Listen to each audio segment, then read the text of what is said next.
And we're going to only see this stuff intensify as we get closer and closer to, um, this election, as far as what's going on with China, so on and so forth. They might even throw some Iran in there. Stock markets are lower, and there's flight to safety in gold right now. Gold prices are up with what Trump said about China, U.S. tariffs. So the stock, he said this was yesterday, as a matter of fact. Today, Wall Street bounces back on renewed trade optimism. This is on Reuters. Excuse me. Wall Street rebounded today as investor optimism got a boost from U.S. President Donald Trump's remark that the talks with China on an interim trade deal were going, quote, very well, end quote. Y'all see the madness in this stuff? Yesterday where they were down because he said it's going to go into, the elections in 2020. The markets dropped, man. This dude got so much control over the markets. So this dude jumped on Twitter the next day and pop the markets up by saying that they're going very well. All three said, there might be times where a particular transaction takes place and it really does change the fate of doing this update consistent with the note disclosure, the example being leases. That one lease, maybe you want to give the terms of that lease in terms of the next 5 years and thereafter, but not now renew all of your leases for the next 5 years and thereafter and refresh it at the quarter, right? That might be an example.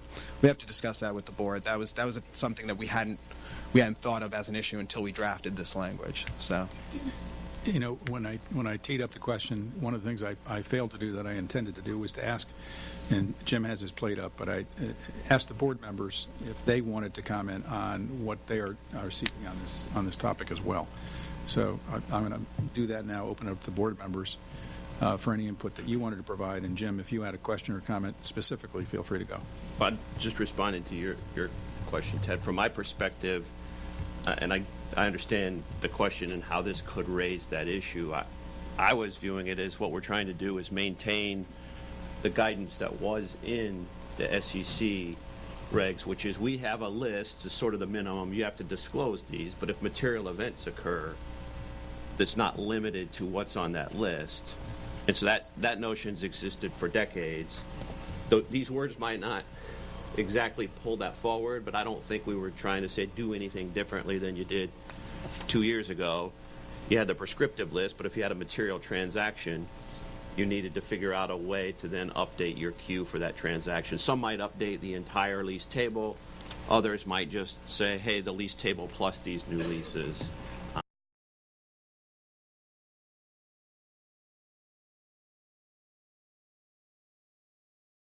All right, family. All right. I hope you picked up what was being put down. I hope you really get what was being said and disclosed. If you at least move towards CECL implementation, you can set your own standard, your own rules. Failure to comply. There's too many flies in the ointment right now. Everybody's being forced to compliance. So your failure to become compliant could be fatal. The banks under the Franken-Dodd Act have made every depositor a creditor. And because you are a creditor that has not been standing in proper accounting compliance, the banks get to move their liabilities first. And then whatever's left, you guys are left to fight over. And it's really a fight when you can't substantiate and when you don't have a currency transaction report to stand on. Because the currency transaction report the banks already have, was already conducted in your name, has already violated your banking and accounting principles because you're dealing with a connotative concept of money valuation. You can't accurately and transparently disclose the net asset value of the entity and the transaction. You are doing transaction without transmittal bonds. You have no current transaction reports and you have not ensured the substantiation of the transaction. So you are in fact a debtor. You are a huge liability to anyone who is actually engaged in any type of commerce. Commerce is for corporations and trade, which is for companies. It's accounting that sets this up first.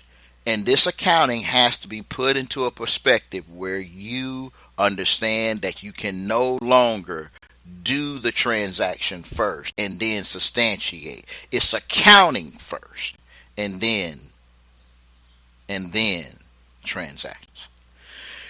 This Financial Accounting Standard Advisory Council today, there is a panel in this dialogue that you're listening to that represents every industry that governs commerce. Commerce are corporations. And trade, which are companies.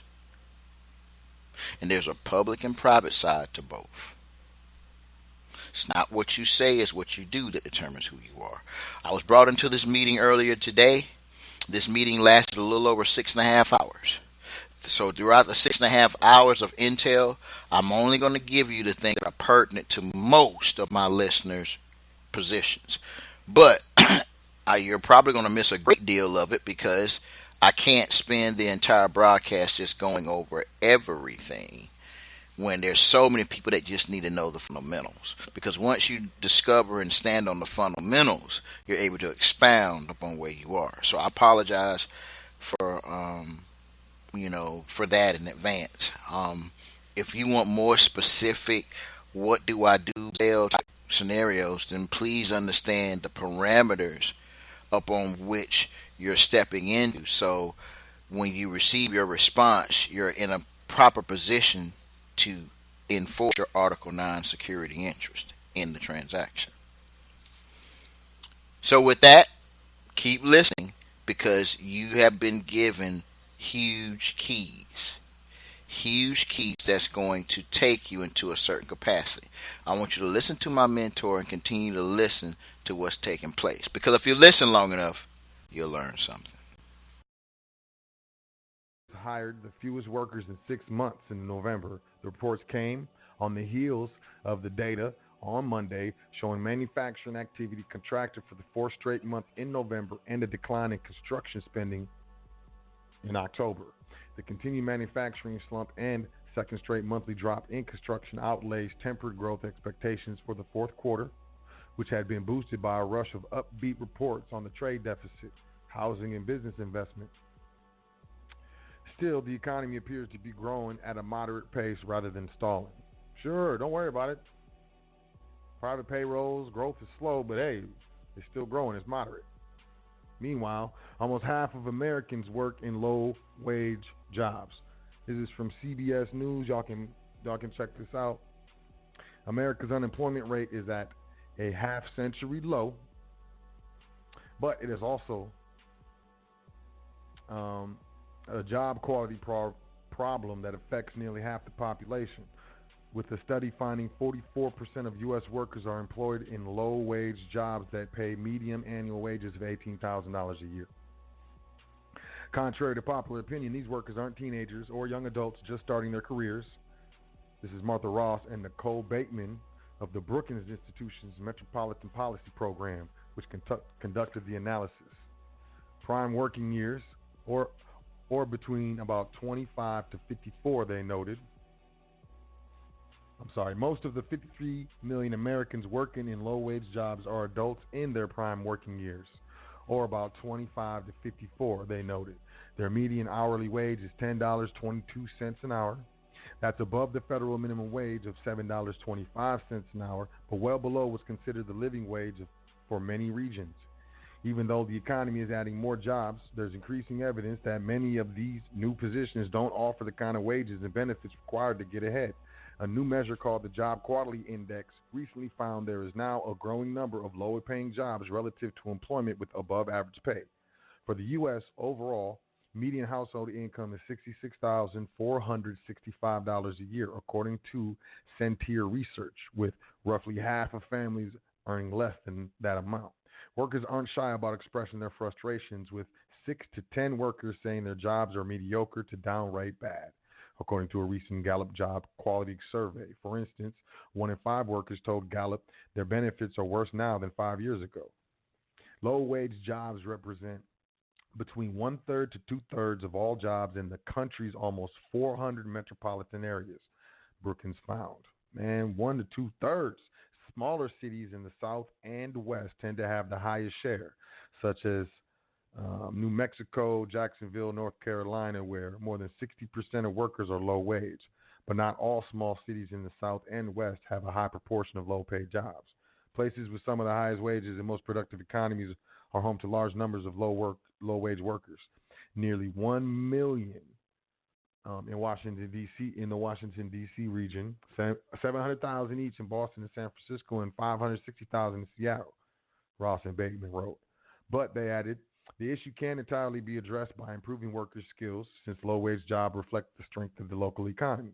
Recent research suggests there simply are not enough jobs paying decent wages for people without college degrees, who make up the majority of the labor force, to escape low-wage work. In other words, even if low-wage workers undergo job training and learn new skills, they're not guaranteed to find good-paying jobs anywhere near where they currently live. So what makes a good job? Simply put, middle-class wages and benefits like health insurance, according to previous research from Brookings, but only about 30 million Americans have good jobs by that definition. 30 million out of over 350 million, man. But only, look, and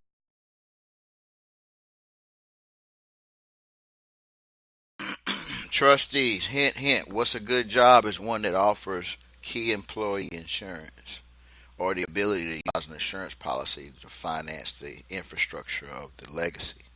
In other words, being able to use a trust-owned policy that can be converted to a bank-owned policy, which can be further converted to a corporate-owned policy. This will be considered a good situation. Keep listening, because if you listen long enough, you just might learn something. most of those are held by workers with college degrees, it found. The actual reality is that Americans are working but aren't earning enough to gain stable economic footings. As Ross and Bateman noted, nearly half of all workers earn wages that are not enough on their own to promote economic security. And as far as I'm concerned, that's the point of this whole system. The system don't want you to have no money left over. The system just wants you to have just barely enough money to pay all your bills, to pay all the companies you owe. You know, the property owners, the light company, the mobile phone company, stimulate the economy, and they ain't really tripping. Public don't care if you got bread left over. It's not even. But hadn't thought about your specific point. No, I appreciate the clarification, because that's clearly where I think we are now. So we certainly want to make sure the right information is there if it's material. Mark? Oh, I'm sorry. I think Amy was first. I just had a clarification question that I just not sure I understood but I appreciate your guys' color at the beginning. It sounds to me like the FASB was pointing at the SEC guidance and the SEC guidance was pointing at the FASB. So if the SEC thought it was already in the FASB guidance, then why do we feel a new language is necessary? I just never understood that in the TO. Who's going to go first, SEC or FASB staff? Nick, it's all yours. Okay. So when we saw the changes to SEC, and I know what you're referring to in the Duster, it kind of referenced over to 50-1 and 50-7, that was the redundant FASB guidance. I think there were aspects of the removed language, such as, it points to business combinations as one of those events, right? We have specific guidance in U.S. GAAP for those examples that were given in the SEC guidance. So I saw that as redundant, at least from where I was sitting. But there were some aspects of that, significant event that has a material effect on the entity. We didn't have that language except for there is a encouragement in GAAP. I think that was a holdover from the old APB, an encouragement to talk about those types of events, but not a requirement. And so from our perspective, and we just brought that question to the board, do you see this as a change that warrants a change in the codification? And they answered yes. So maybe a board member wants to say what they were thinking on that. But I didn't see anything in our literature that had a requirement to update for significant events other than the prescriptive list. So as Nick said, there were aspects that refers to redundancies. I think those went away, and there was a general principle that also went away that I don't think is contained anywhere else in GAAP. I agree with everything Jim said. I think the other thing